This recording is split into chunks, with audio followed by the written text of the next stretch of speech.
एक समय की बात है। एक राज्य में एक प्रतापी राजा राज करता था। एक दिन उसके दरबार में एक विदेशी आगंतुक आया और उसने राजा को एक सुंदर पत्थर उपहार में दिया। राजा वह पत्थर देख बहुत प्रसन्न हुआ। उसने उस पत्थर से भगवान विष्णु की प्रतिमा का निर्माण कर उसे राज्य के मंदिर में स्थापित करने का निर्णय लिया और प्रतिमा निर्माण का कार्य राज्य के महामंत्री को सौंप दिया। महामंत्री गांव के सर्वश्रेष्ठ मूर्तिकार के पास गया और उसे वह पत्थर देते हुए बोला, महाराज मंदिर में भगवान विष्णु की प्रतिमा स्थापित करना चाहते हैं। 7 दिवस के भीतर इस पत्थर से भगवान विष्णु की प्रतिमा तैयार कर राजमहल पहुंचा देना। इसके लिए तुम्हें 50 स्वर्ण मुद्राएं दी जाएंगी। 50 स्वर्ण मुद्राओं की बात सुनकर मूर्तिकार खुश हो गया और महामंत्री के जाने के उपरांत प्रतिमा का निर्माण कार्य प्रारंभ करने के उद्देश्य से अपने औजार निकाल लिए।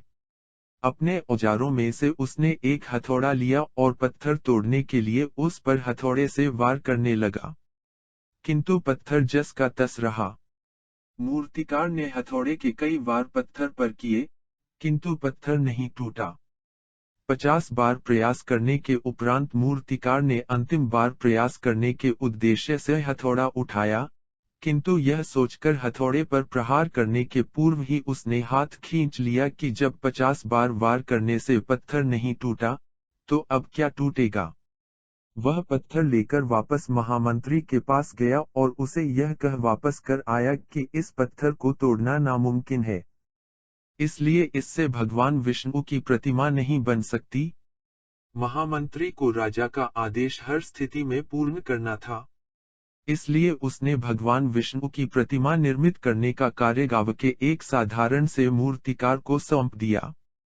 पत्थर लेकर मूर्तिकार ने महामंत्री के सामने ही उस पर हथौड़े से प्रहार किया और वह पत्थर एक बार में ही टूट गया।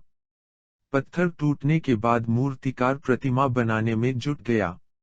इधर महामंत्री सोचने लगा कि काश पहले मूर्तिकार ने एक अंतिम प्रयास और किया होता, तो सफल हो गया होता और 50 स्वर्ण मुद्राओं का हकदार बनता।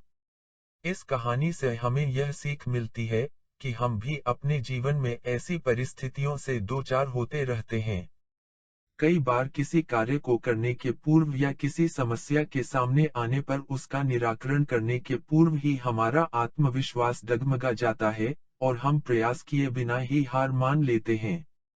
कई बार हम एक दो प्रयास में असफलता मिलने पर आगे प्रयास करना छोड़ देते हैं, जबकि हो सकता है कि कुछ प्रयास और करने पर कार्य पूर्ण हो जाता या समस्या का समाधान हो जाता।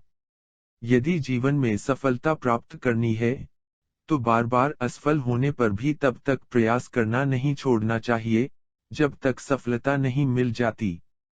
क्या पता, जिस प्रयास को करने के पूर्व हम हाथ खींच ले, वही हमारा अंतिम प्रयास हो और उसमें हमें कामयाबी प्राप्त हो जाए।